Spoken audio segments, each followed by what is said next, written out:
Good afternoon. I'm Olivia Hollaus for Boca magazine, and I am thrilled to introduce you all to Dr. Lloyd Zucker of Brain and Spine Center of South Florida. Dr. Zucker is also the medical director of neurosurgical services for Delray Medical Center and Good Samaritan Medical Center, in addition to being the chief of surgery at Delray Medical Center, among many other accolades. Thank you so much for taking the time out of your very busy schedule to chat with us. Our pleasure and my pleasure, for sure. So my first question, first things first, how do you manage all of your roles? Well, it's partial juggling, but they all kind of intermesh with one another, and it seems like you do one job well, so they say, oh, good, you can do this one along with it, and you keep on kind of adding jobs. It's not so much adding the titles, but gain the respect of your colleagues, and they want you to do more administrative along with the stuff that we do on a day-to-day basis. Right, well, we were chatting a little bit before going live, and I can tell you're so passionate about what you do, so that always makes it easier.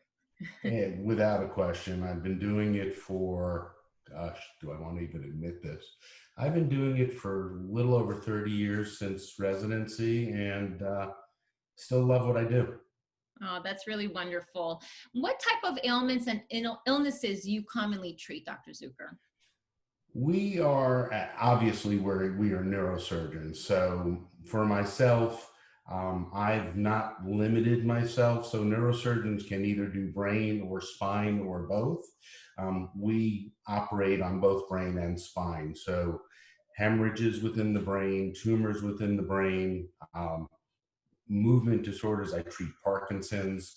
And then with spine, whether it's trauma, whether it's tumor, or just degenerative disease like arthritic changes or herniated discs, that really covers, we literally cover from one end to the other. Mm-hmm, right. And what are some of the most progressive treatments that you employ? Well, I think that for everybody, the computerized things that we do probably are the most striking. We're able to take MRIs that you and I see on every day and work with them in a way that we can actually identify the fibers within the brain. So the old joke that there's no roadmap in there, there's actually a roadmap in there. So we now can navigate to places within the brain that we never used to be able to before, and we use similar aspects of that technology in the spine as well. So we've become a pretty computer-intensive specialty, but it's made it safer for patients, made it more accurate for us, and it allows us to do things that even 10 years ago I might not have dreamed of doing. Right, so in the 30 years that you've been practicing, you've seen such a switch in your field. I jokingly say one of my professors came from the era where they didn't even have CAT scans. And I look back and I marvel at some of what they did, the results they got, but the fact that they even weren't afraid to do it, because I look at what we do now and what they had, to do it with then. And I'm just amazed, because it's not unusual for a patient to be sitting in the office, look at one of the MRIs that we put up, and it's like having an anatomy book in front of you. Right, wow. And what makes Brain and Spine Center of South Florida stand out from other practices? Wow, that's a very interesting question. I've never thought of it that way before. I mean, we're all very passionate. I'm fortunate to have 4 partners. We're all very distinct individuals, but we're all very strongly committed to patient care.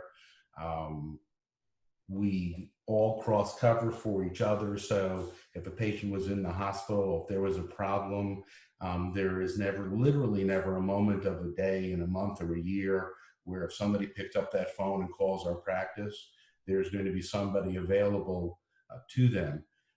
There's very little neurosurgically that we don't do. The few things that we don't do, we have colleagues both in the area and at some of the academic centers that we trust implicitly. And if somebody needs a service that we don't provide, we'll find them the best place to get it. Right. And what would you say is your practice philosophy? Well, we want to provide the best, most current, most accurate care all the time. But I think, pride ourselves in our communication. Um, an educated patient is the best patient. They have to understand the realities. I mean, I've been a patient as well as a physician, and you really have to understand the implications of the decision that you're making.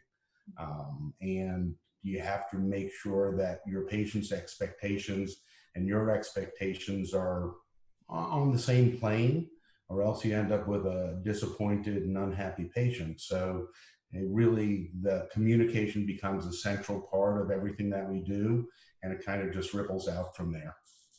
Well, I have great admiration for what you do. I mean, I can't even wrap my brain around brain, no pun intended. Literally. But, my last question is, when you're dealing with brain and spine and you're, in surgery, that must be, quite intense. I mean, you just need to be so focused. So after a long day, how do you unwind? Wow. God, I wish I had my wife in here. She could tell you. I think that during that day, we're so wrapped up, like you said, focused in what we're doing. Um, Adrenaline is a drug, and you really don't realize the time. The time can be an hour, can be 8 hours, and you don't feel the difference. I love my family, love my kids. And so when I walk in the door, I try and kind of shed that, like putting the jacket on the hook as you walk in the door. They'll tell you that sometimes when I've had a really big day, I'll be sitting there doing my damnedest to listen, and my eyes are just starting to close down. So your body kind of tells you when it needs rest. But, I think I love my home and my kids and my wife as much as I love my job. So you just try and juggle both.